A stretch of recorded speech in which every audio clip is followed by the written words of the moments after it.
일론 머스크 덕분에 또 한 번의 세계적인 논란이 일었습니다. 미얀마의 불법 사기 조직들이 국경을 넘어 스타링크 단말기를 들여와 인터넷 범죄에 이용하고 있었죠. 머스크의 명령으로 스페이스X는 즉시 2,500대 이상의 단말기를 원격 차단했습니다. 이는 단순한 기술적 조치가 아니라 인류 사상 처음으로 민간 우주기업이 지구적 네트워크의 주권을 직접 행사한 사례로 평가됩니다. 전통적으로 이런 결정은 정부의 법 집행 권한이었으나 스페이스X는 스스로 글로벌 감시 차단 시스템을 운영하며 기술의 윤리적 주체라는 새로운 역할을 수행했기 때문이죠. 스페이스X는 대다수가 생각한 것보다 강력한 기업으로 성장하고 있습니다. 지금부터 그 이유를 파헤쳐보죠.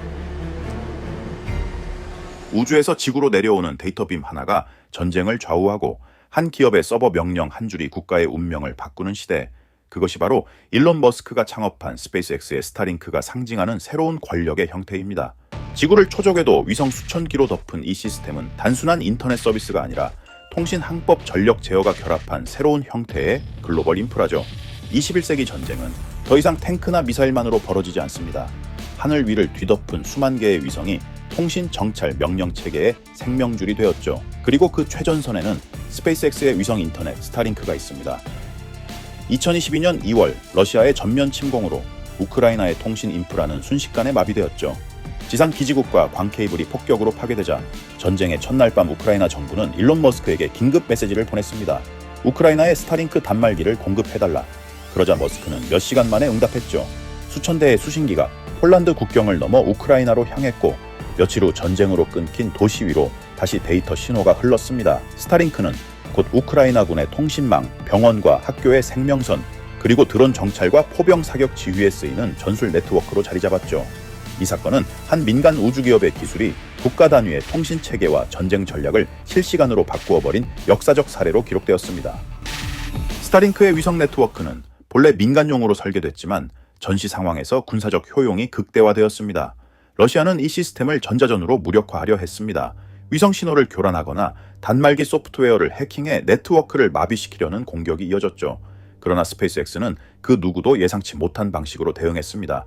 공격이 감지된 직후 스페이스X 엔지니어들은 단말기의 신호 프로토콜과 전송 알고리즘을 수정해 재밍 신호를 회피하도록 시스템을 업데이트했죠.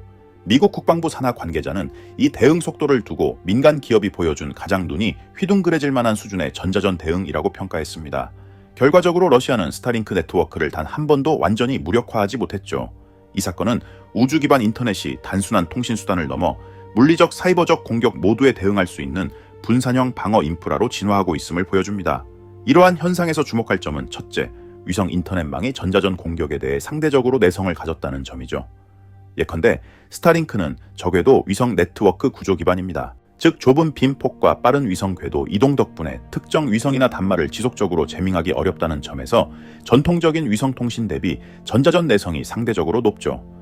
둘째, 전자전 대응 속도 및 민간 기업의 역할이 변화했다는 겁니다.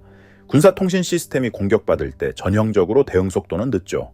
하지만 이번 사건에서는 민간 기업 스페이스X가 네트워크 소프트웨어 및 단말 업데이트 수준에서 매우 빠르게 대응했다는 보도가 나왔고, 이는 군사 시스템이 민간 기업의 기술 대응 속도에 뒤처질 수 있다는 경종을 울립니다. 셋째, 분산형 네트워크 구조의 중요성입니다.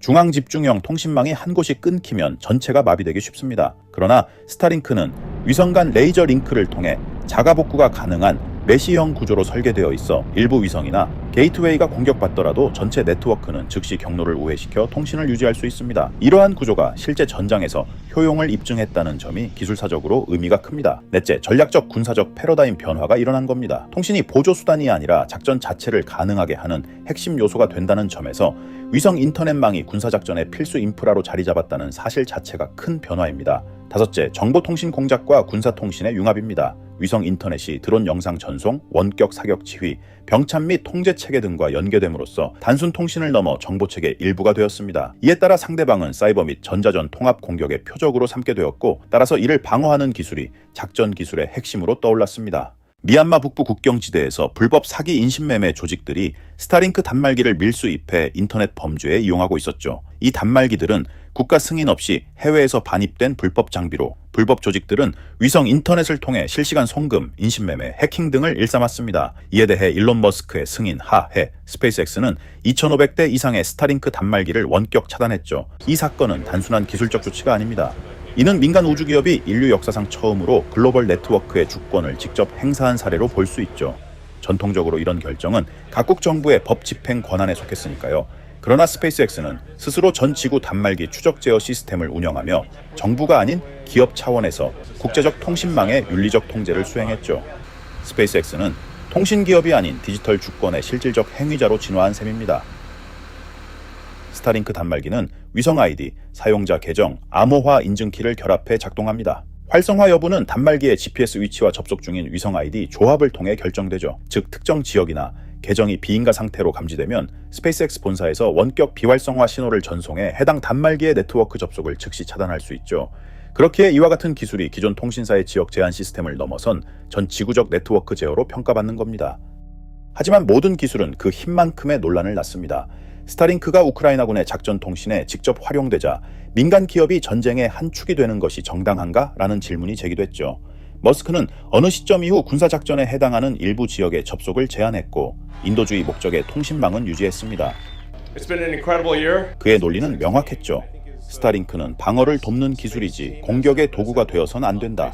그러나 전쟁이 장기화하면서 이 결정은 또 다른 정치적 부담이 되었습니다. 우크라이나는 더 많은 단말기와 대역폭을 요구했고 미국과 유럽 정부는 비용 분담을 논의했죠. 결국 미 국방부와 스페이스X는 스타쉴드라는 별도 군사용 네트워크를 계약해 민간용 스타링크와 구분된 체계를 운영하기 시작했습니다.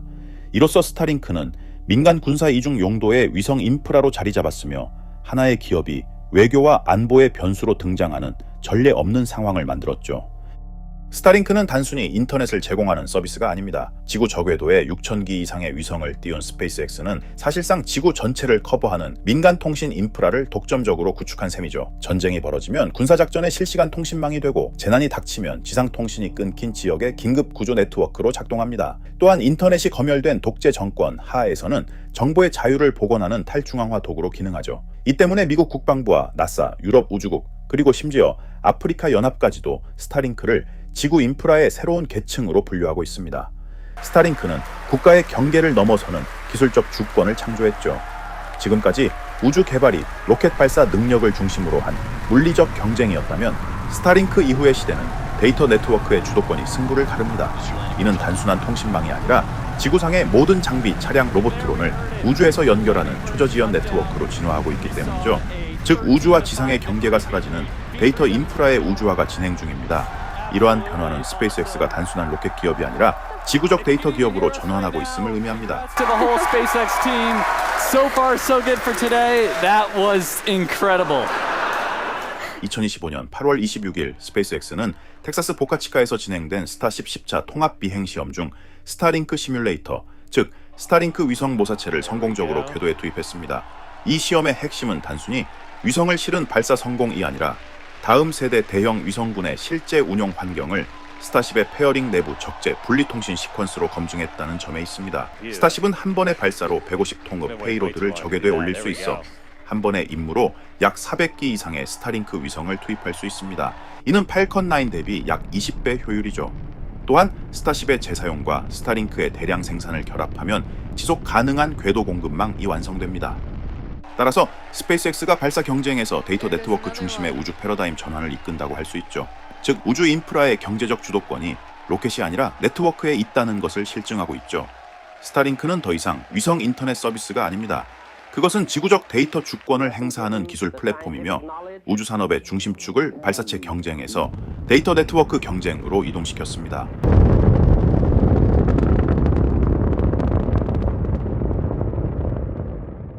스타쉽의 시험 비행에서 보여준 스타링크 모사체 투입 성공은 이제 스페이스X가 단순히 로켓 회사를 넘어 지구 데이터 생태계의 인프라 기업으로 진화하고 있음을 상징합니다.